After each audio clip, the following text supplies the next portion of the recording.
next guest is someone who has, I guess you could say, mastered the art of crossword. Is crossword puzzling an art? It's certainly something that most of us have done at one point or another. I know some people are just absolutely crazy about doing crosswords and will do them at every opportunity they get. And I don't mean just the ones in the New York Times. So let's check it out. Will Nediger is a Canadian linguist, crossword champion, and creator of 52 New York Times crossword puzzles. He is on the line. Will, thanks so much for being here. Thanks for having me. Can I ask you a question? I was trying to say, what do you call someone who really enjoys doing puzzles? And I looked it up. Have you ever heard the term cruciverbalist? Yeah, we don't really call ourselves that. Usually we just say puzzlers or crossworders, but okay. cruciverbalist is a fancy name. Wow, is it ever? All right, so let's talk about you. First of all, I was reading some of the background, which is pretty amazing, and I think at the end of the day, perhaps not that surprising. So you, even as a child, right, I think starting when you were, 8 years old, you were already getting into this. Tell us, what's your background in this? Yeah, as you said, I've been doing it since I was a kid, as long as I can remember, pretty much. I always loved solving crosswords as a kid. I would solve puzzles in Games magazine, which had all kinds of word puzzles, logic puzzles, but crosswords were the ones that really grabbed me from a young age. And you were a voracious reader, from what I understand as well, right? Yeah. But when you say, I mean, talk about what you read, because I read today, you read the dictionary? Oh, I love the dictionaries. I had like a whole collection of dictionaries.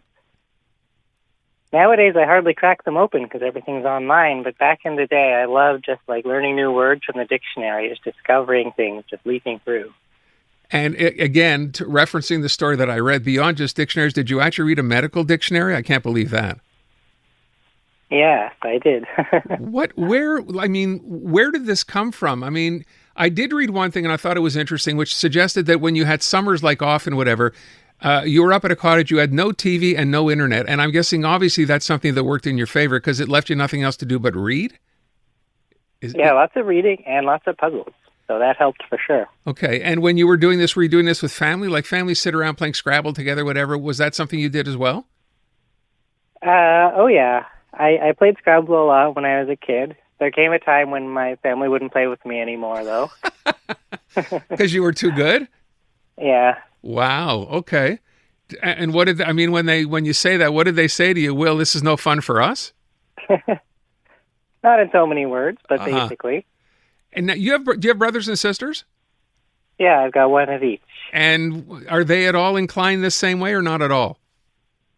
My sister does crosswords. She just got into them a couple years ago. They're both nerds, but they're both nerds in very different ways than I am, I would say. Well, how are you? Now, you have no problem with the term nerd. You kind of celebrate that term. So how do you describe yourself as a nerd? I think it's a positive term. I think a nerd is just somebody who really cares about something that most people don't think about or don't put a lot of energy into. But in this particular case, it's about words and only words, right? As much as you possibly can. And I should tell people you ended up, if I have this right, placing second at the annual American Crossword Puzzle Tournament, right? Now, that's great. You're a Canadian and it's wonderful. Who finished first and why did you not beat them?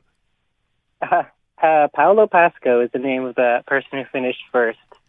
He's a kid in his 20s. He's incredible. He's a whiz. He also makes crosswords, and he's an amazing crossword constructor. But as a solver, I don't know how his brain works so fast, but it does. He's very hard to beat. Wow. But is part of the ambition or part of your aim to eventually beat him? That's the goal. Really? And how many tournaments a year? Do they have these like through the course of the year? How many tournaments a year do you get involved in? Usually I try to do 2 or 3 a year.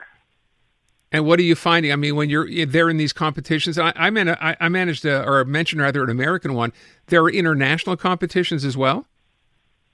Most of them are based in America. I think all the ones I can think of are based in America. But even though it's called the American Crossword Puzzle Tournament, it's open to anyone from any country who wants to play. Any other Canadians in there that you met or that you know?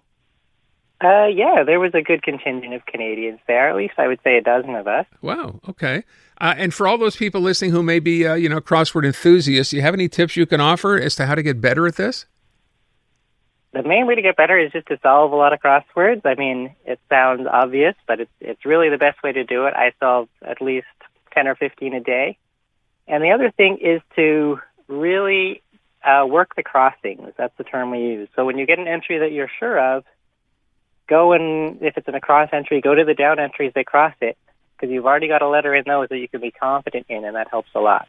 Well, okay, so there's a good tip. Don't move on to the next one. Work with the letters you have and go down. What do you call that again? Crossing? Working the crossing. Working the crossing. Wow. All right. A couple of other things.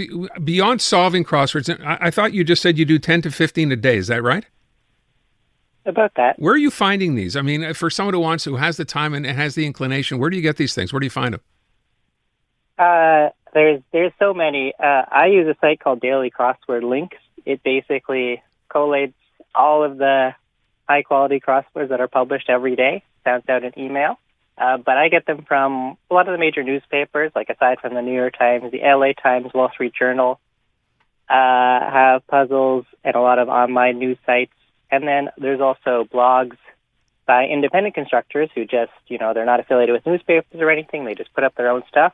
And a lot of the time that stuff is way more creative and interesting than the stuff that you see in the newspaper. Wow. And what makes a good crossword puzzle as opposed to just an ordinary or not very good one?